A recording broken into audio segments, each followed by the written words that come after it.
Hello and welcome to the Mindset Michelle TV show. We're so excited to have you here again today and extra excited wherever you are in the world for you to be joining us. My extra special guest today is the incredible, the amazing Stewart Marshall. Hello, Stewart. Hello, Mish. Flattery will get you absolutely everywhere, if I may say. Oh, fabulous, fabulous. For those of you that haven't come across Mr. SAAS himself, Stewart is one of those incredible people that knows lots and lots about IT, but he can still talk in an everyday way to people. And he's specialised in doing this for many, many years now. He's specialised in helping people like you and I and many others to understand IT and not get caught up in the jargon, the language, and understand what it is that we might need to do when working through implementing things in organisations. But I want Stewart to tell us and let us know, how do you become Mr. SAAS and how do you go on that journey to becoming so excited and so integrated into IT? So Stewart, please tell us your story. Well, I'll tell you what, you don't wake up one morning and think, when I'm in my 50s, this is what I'm going to do. Yeah, this is one of those places you find yourself that's I can adequately describe my career as it seemed like a good idea at the time. And pretty much every decision I've made that kind of got me here has followed along that kind of way. And this is in no way any kind of guru mantra or anything of that nature. It's an objective review of everything that's happened, I think, is probably the best way to describe it. So I was a delinquent young man, I think, probably is not that bad. I mean, I don't have an arrest record or anything like that, but I went to my local grammar school, so I passed the 11 plus. I was one of the brighter kids in the county in glorified Warwickshire. Passed my 11 plus, went to school and found that schooling really wasn't my thing. Education wasn't my thing. Formalized learning was never really my thing. And so I failed at schooling and found myself doing, relatively sort of low grade tasks and working in supermarkets, stacking shelves, that kind of thing. And then thought, got to my 19th birthday and thought I probably should do something about this, having failed to get an education. So I kind of thought, well, I don't really know what I'm going to do. I didn't even know what I wanted to do. And so I went off to my local, literally, I went off the local library and went through the big pile of, this was in the 80s, so we didn't have computers, and a big pile of leaflets, and went through and picked out about 15 that I thought were vaguely interested, whittled those down to 2 or 3. One was business, one was, I don't know, Scottish history with hairdressing or something bizarre, I don't know. And the third one was computers or IT, which in the late 80s was this sort of burgeoning area. And I thought, well, that's a bonzer thing to have a crack at. We'll have a go at that and we'll see where we go. And so I did a 2-year vocational course, a TAFE equivalent, and got myself a job at the local insurance company. And they happened to be building a platform working with an Australian software provider. I ended up working for the Australian software provider off the back of that. And then in 2000, having seen Australia and thought it was wonderful, came to work for the Australian software provider in Sydney. And the rest, as they say, is history. So I spent 17 years in Sydney working with this business, and then moved on and got into experience for a wider value than just simply the benefits of one software company. Wow, what an interesting journey. And very, very different to choosing careers, I think, now. And then you're right, in those days, many people, it was just a choice of go and pick from a list. It's one of those conversations, and I've had this conversation recently with a couple of people, and we were talking about this notion that at the age of 18, we pick a degree or we pick a career or whatever it might be, whether you go and learn a trade or however you choose your future. And that's your job for life, right? That's what we do. It's this kind of Aldous Huxley Brave New World kind of thing with choice. Well, I'm going to be a florist. Okay, that's it. That's all you're going to do from now on. Nobody looks retrospectively at the work you've done and says, well, there are a lot of things that we can learn from floristry or IT or accounting or whatever it might be that can apply to this other business. We tend to stay in this stream that we're in, and it's a bizarre way of going about life. Because frankly, at the age of 40, I knew a lot more than I did at 18, and I know a lot more now than I did at 40. And it was quite clear to me then that the choices I'd made had worked out quite well for me. But I could also look at it objectively and think, gosh, this might not be the right place for me. I may need to adjust my course because I'm only 40. I'm going to be working for another 30 years yet. That's a long time on a decision you made when you were 18. So yeah.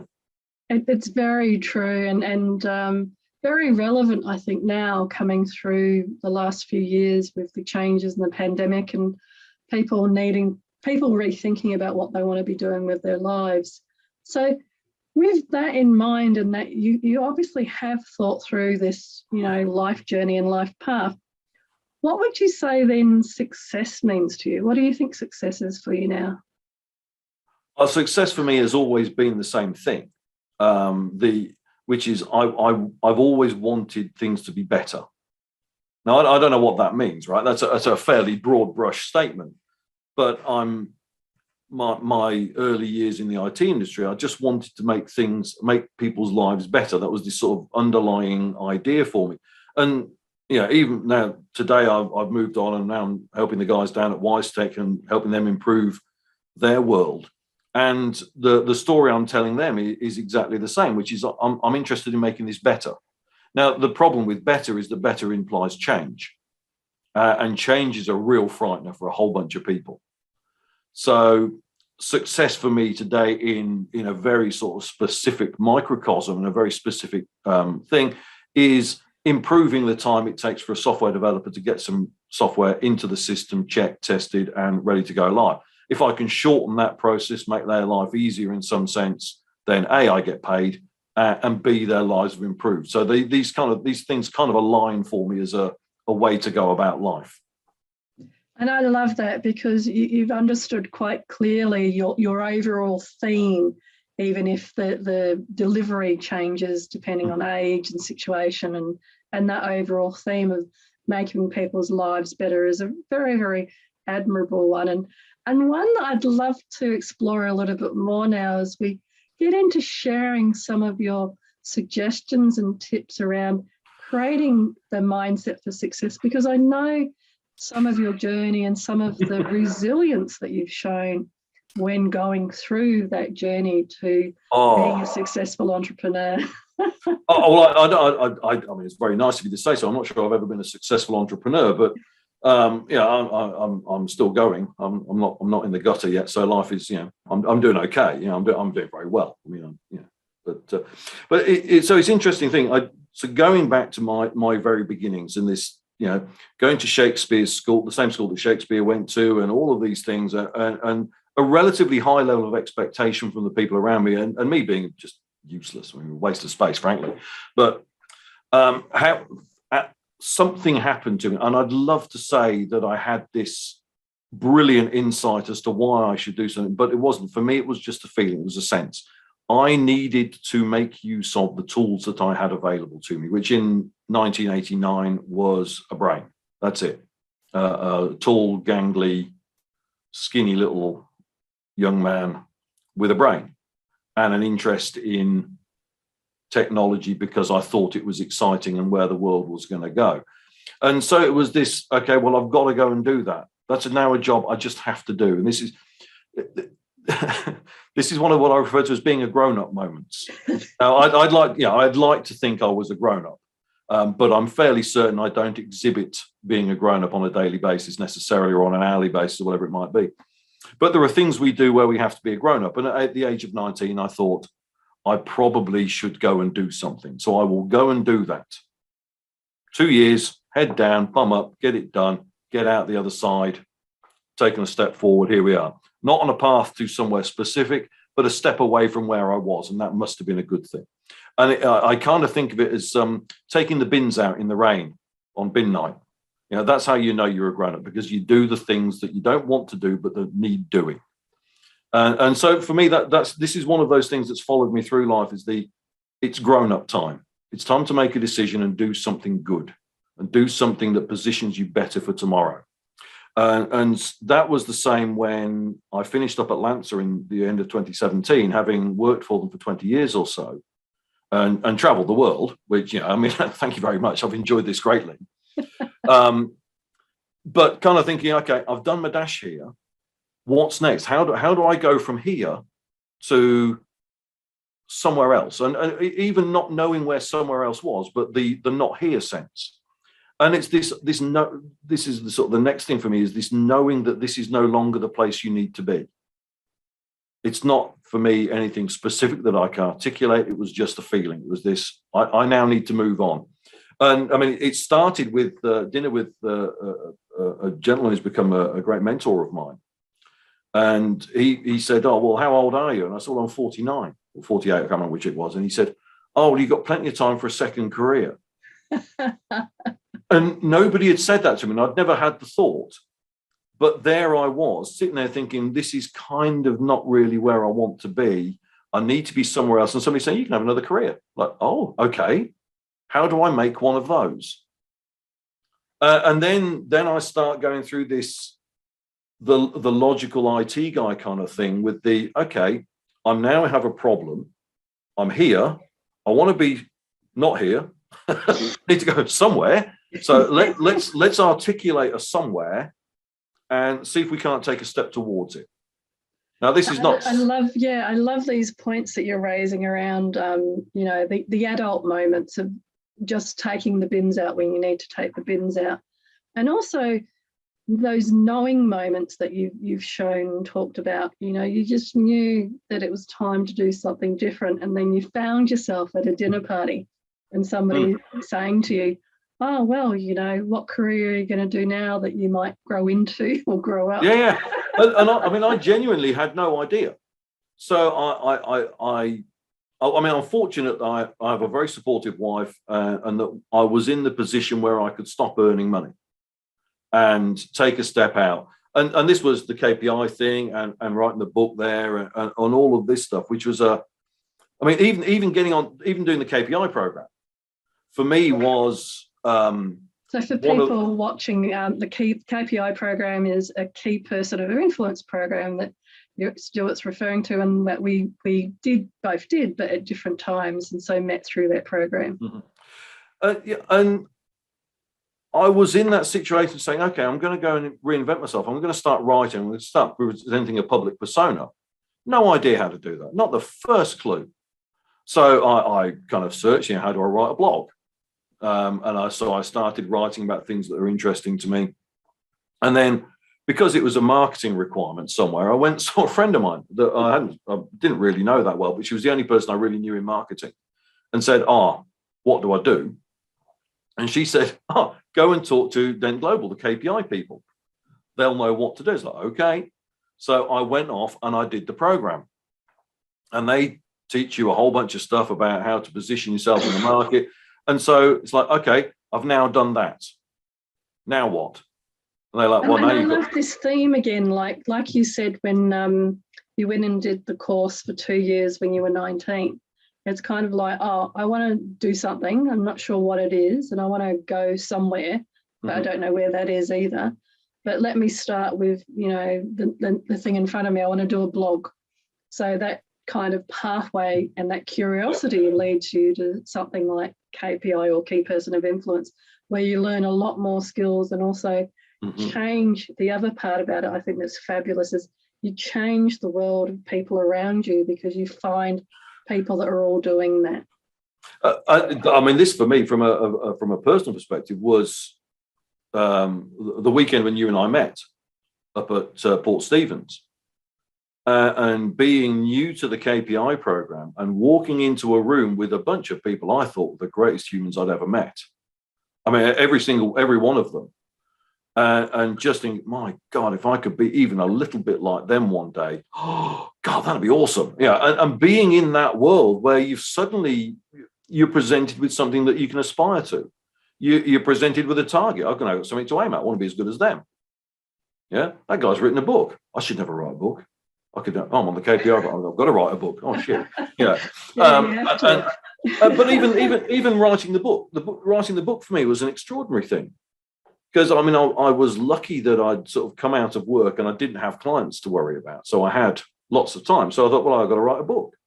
You've got to get the book written, Stu. What have you got to do? You've got to write 60,000 words. God, well, that's 1,500 words a day for 7 weeks. Yeah, I could do that.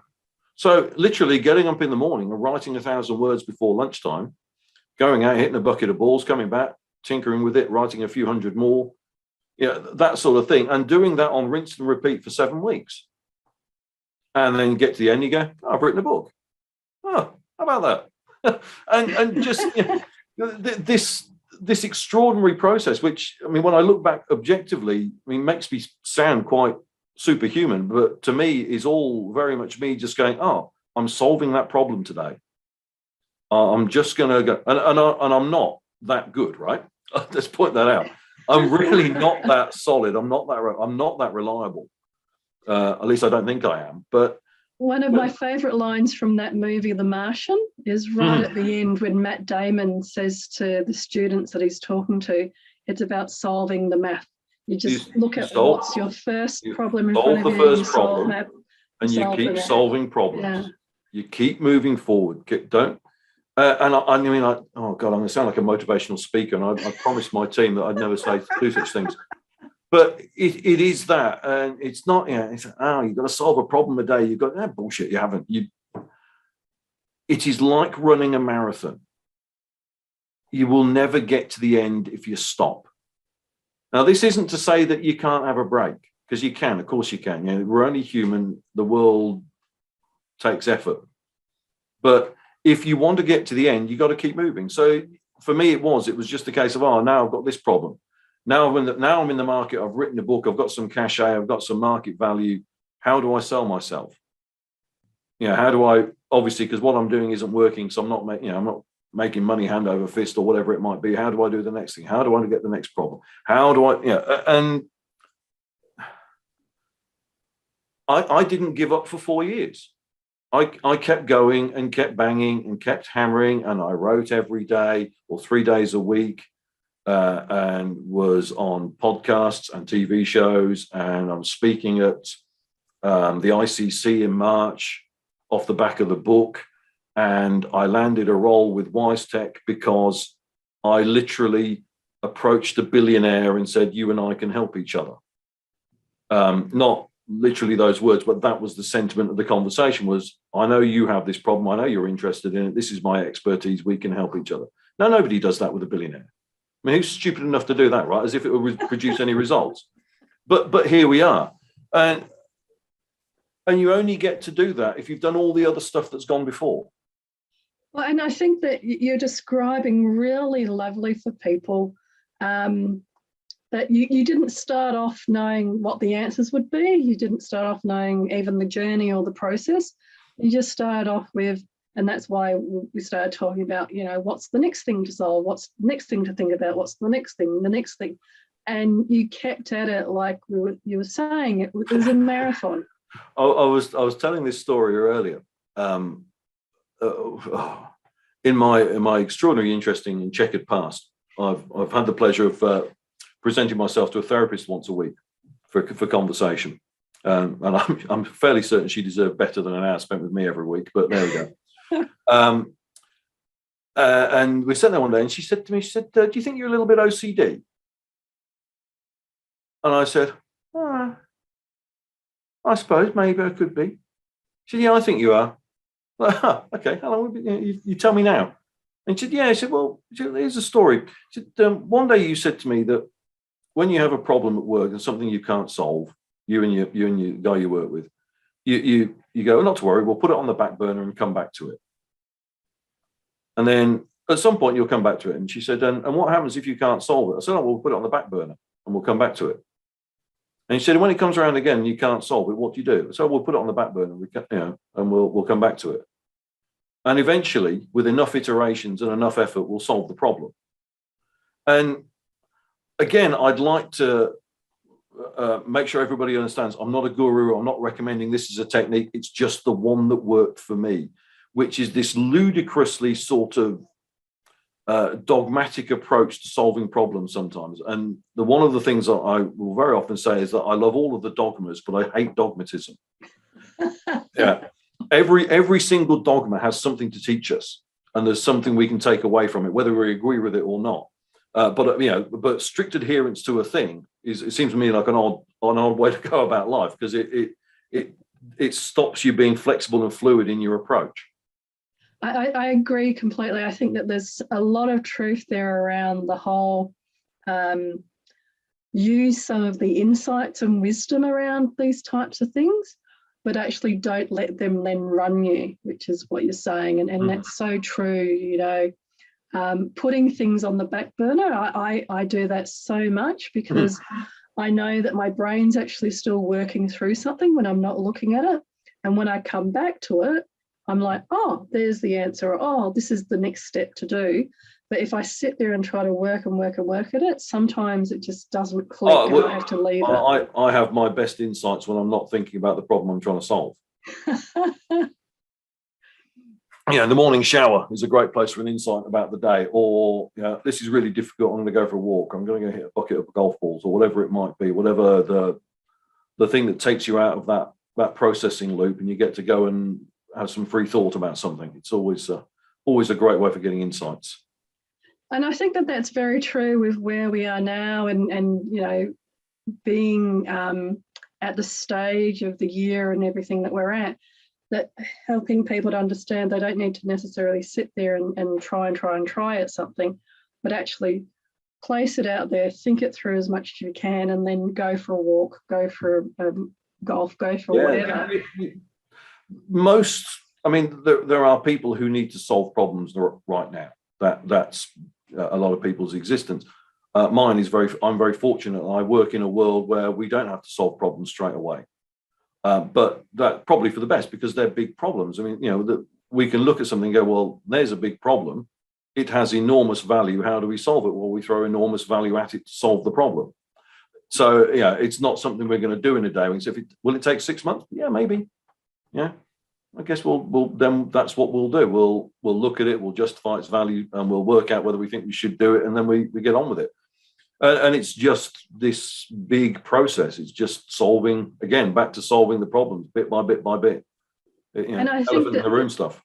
The wonderful part about that as well is that, and you and I see this a lot in organisations that think they have a problem and they need to come up with a plan, and then they want to stick with that plan to the nth degree. But the information and the knowledge that they have about that problem a month in, 6 months in, a year in, has completely changed. And so the way of approaching it will have completely changed as well. Absolutely. And that applies to us as individuals as much as it does to a project. One of the statements I use on a regular basis is that I very rarely know the right answer straight away, but I'm very good at spotting wrong answers. And there are far more of those than there are right ones. And you see this a lot when people say, oh, well, we'll just do this. And he's like, okay, let's stop. Let's think it through. Let's find out whether first answer is the best one. Yeah. Or can we look at first answer and go, I think we can be a bit smarter about this. We can maybe take a step back. Maybe if we encompass this other thing as with it, then we can make a much better value proposition by doing two things in a single hit. So all of that, it's this idea of understanding big picture and being able to break it down and rationalizing it and working it through and all of that. It's for me is just that's kind of fun for me, which is a deeply sad statement in many senses. But it's what I enjoy doing. It's my means by which I make the world better. Yeah, and I love that, because it comes back, whatever area you're talking about with IT or with life and relationships and everything, it's all about how can you make them better, and breaking down each of the different situations and activities into those. What's the next thing that I'm solving? And then, okay, I'm solving this today, or I'll need to park that and I'll come back to that later. And I love that whole way of looking at it, to take away that sense of urgency and that sense of right or wrong, because we grow and learn each day about. I'm terrible. When I when I find something that I think, gosh, that needs fixing, I want to fix it straight away. And that's my natural kind of, I want to. And I have to hold myself back. I have to stop, because I immediately want to go and talk to 3 people and go, right, how do we fix this? What do we do? Blah, blah, blah, blah, blah, blah. And I have to stop. I have to say, right, hang on a minute. Let's understand more before we ask stupid questions, which is one of my other things. I'm very good at stupid questions. Well, I don't think there's ever really a stupid question. I think that there's questions that you can ask to get more information. And that's what I love that we're talking about today. People having that curiosity can lead them to being in a room where you're suddenly one of those people writing a book. And going back to that key person of influence experience, I remember myself when I first met those people and was like, oh my God, instead of being in environments where everybody was waiting for Friday, waiting for this, waiting for that, and just kind of marking time in their lives, being surrounded by all these really enthusiastic, gung-ho, and they weren't extraordinary or different or from the normal population. They just had so much more get up and go and enthusiasm for what they were doing in their lives. And I think that when you start, as I say, surrounding yourself with people like that, you end up writing a book, you end up doing a blog, you end up doing all of those things. Well, it's very easy to feel that you can express an opinion when you're surrounded by people who express an opinion. Yeah. Then we're a product of our environment, for want of a hackneyed old statement. But it's undoubtedly true that if that's what we do, if we surround ourselves with people who do such things, then what's to stop us? True. And if you're around a group where everybody writes a book, then suddenly everybody writes a book and you've changed. Surrounded by authors. It's like, Christ, an author. Yeah. Instead of it being like, I've always wanted to write a book but never got around to it, you're suddenly like, well, everybody does it. It changes that whole mindset around Absolutely does. The people you're with. So as we come towards the end of the time now, what's the best way that people can reach out to you, Stewart? Oh, well, the easiest is find me on LinkedIn. All my contact details are on LinkedIn, emails on there, phone numbers on there. I mean, if you want to chat, give me a call. It's what I do for a living, is I help people. So I'm always happy to chat with someone. If I can't talk, I'll be upfront and tell them. But, always call. LinkedIn, find me on my website. Just put me into Google and I turn up. Fabulous. And if you were to give some insights, and we do have a couple of minutes, but what would you give as insights to your younger self? The dumb questions are the ones you don't ask. Oh, I really like that. Yeah, the ones that you don't ask. I finish all my presentations with that as my last slide. It always says the dumb questions are the ones you're not asking, because there is no point.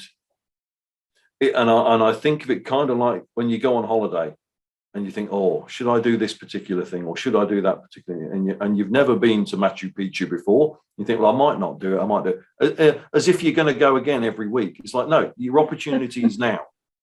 So take your opportunities. Ask the dumb questions. Don't be afraid to look stupid. Now, I'm an idiot sitting here in a bright pink shirt, right? I have great problems with a lot of software developers. There's a generalized statement, a very crass broad brush, that because these are extraordinarily bright people generally and have great levels of self-confidence, they don't tend to ask questions of others. They don't tend to look for help. It's not to be critical of them, it's just an observation. And so for me, ask questions, ask for help. Don't be afraid. If you ask the question and somebody says, idiot, you're like, yeah, I was an idiot, great. I'm wiser tomorrow now because I asked a question, I found something out, I'm wiser tomorrow. And the last thing is just back yourself. Be brave, have a go. The worst that can happen in nearly all scenarios is somebody says no and you don't get to carry on. This is the you get what you pitch for statement, a statement you'd understand and recognize. It's exactly that. Unless you have a go, what's going to happen? And I think that that's such an important thing and such a element of advice for people that are younger watching, have a go. The Einstein example, if he failed 99 times before he invented the thing the 100th time, It's one of those things that through life can be a little bit tough to get used to that rejection and everything, but it's so important. Nobody likes it, but it's the path to success, it seems, is to keep trying, keep failing, keep learning, keep making yourself a bit better, your world a bit better. Yeah, here we are, not doing so bad. Well, and I love that, and it's such a wonderful place to end up on, talking about making yourself, the world, your place a bit better. Thank you so much for joining me today, Stewart. It's been such a lovely pleasure. Entirely my pleasure, Michelle. Thank you so much. It's been so great having this conversation with you. And to all of my fabulous viewers, thank you again for tuning in today. It really does, my heart sings when I'm doing the show, and being able to share experts like Stewart and the amazing resilience and tenacity and just giving life a go. But for now, from my heart to your heart, be great, be fabulous, and be you.